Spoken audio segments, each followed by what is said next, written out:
Hey, what's going on, YouTube? Today we're talking the big pet data and what I think is the single most important piece of data from the project.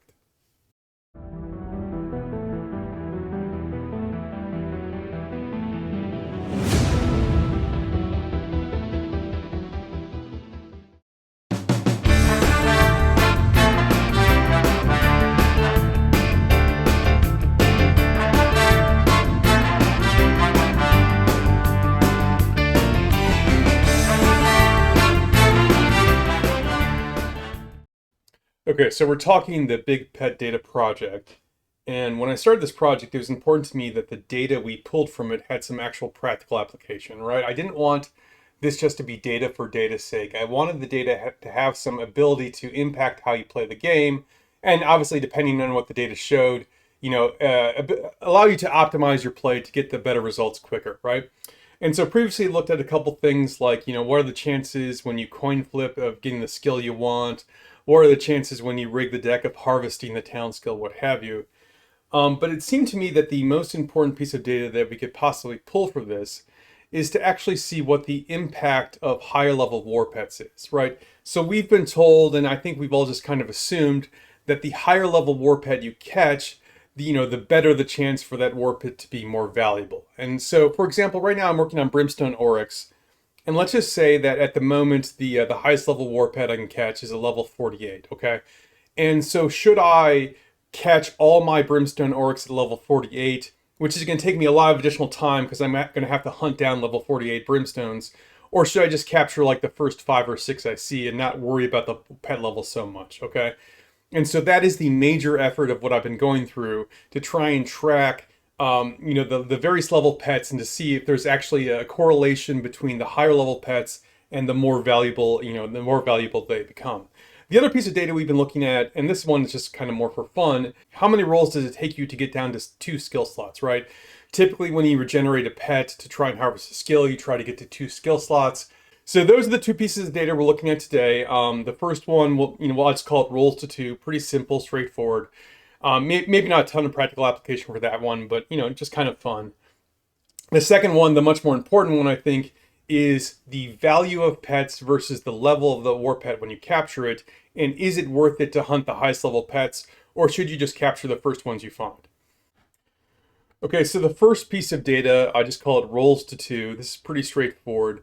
The question is, how many regenerations on average does it take you to get to 2 skill slots, okay? Data here actually is pretty robust, right? I can do this pretty easily. I do this with most pets that I catch, obviously if they have more than 2 skill slots worth of talents. On average, it took me about 4.63 regenerations to get to that two skill slot. Obviously a lot of variance here. I had plenty of regenerations where I got in the first try. And I had a good number of them, which took me, double digits, 10 or more regenerations. The worst string of luck I had was 26 regenerations to get to 2 skill slots, but it all averaged out to about 4.63. Okay, by far the more interesting data point to me is the level of the war pet versus the value of the war pet when you capture it. I'd wanted to do this for a very long time. I was just having trouble figuring out a good way to essentially capture that data in large scale. And I eventually figured out the best way to do this is just to keep it as simple as possible. Okay, so let me tell you my methodology, how I'm doing this.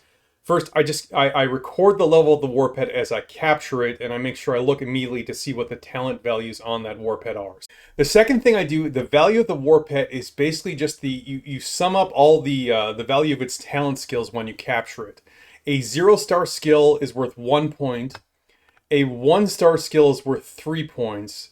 A 2-star skill is worth 7 points. And a 3-star skill, when I'm lucky enough to capture one of those, is worth 15 points. Okay. It doesn't matter whether the skill is just a generic skill or the talent skill, it's all the same.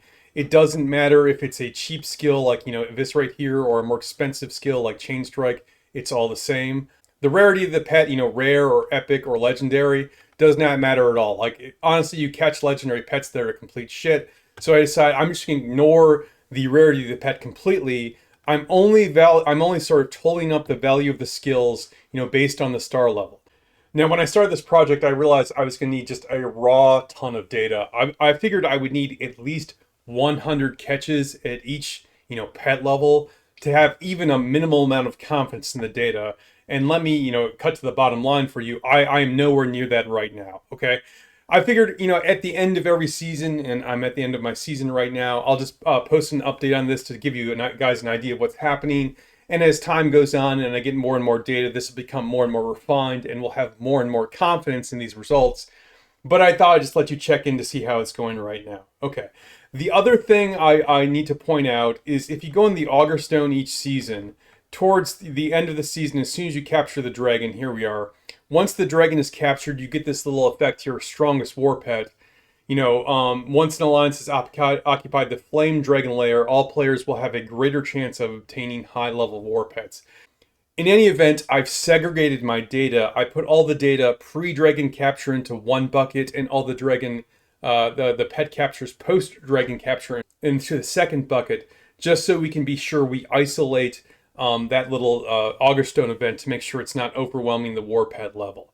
The unfortunate side effect that is, the higher level war pets, in particularly level 50 war pets, I have very limited pre-dragon capture level 50 war pets, so my data, which isn't particularly robust to begin with, really breaks down at higher levels, especially level 50. Okay, when I talk about the values, of the war pets here in a little bit, everything I say assumes all pre-dragon capture war pets, unless specified otherwise. Okay, so without further ado, here's the value of the war pets as I capture them. I started at level 35, going all the way up to level 50. Obviously, the higher value of the war pet, the higher value here, the better value of the war pet on average. And then I'll break it all down and sort of the mean of these values once we get through the raw data here.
Okay, and so here's a visual representation of the value of the war pets, versus the level.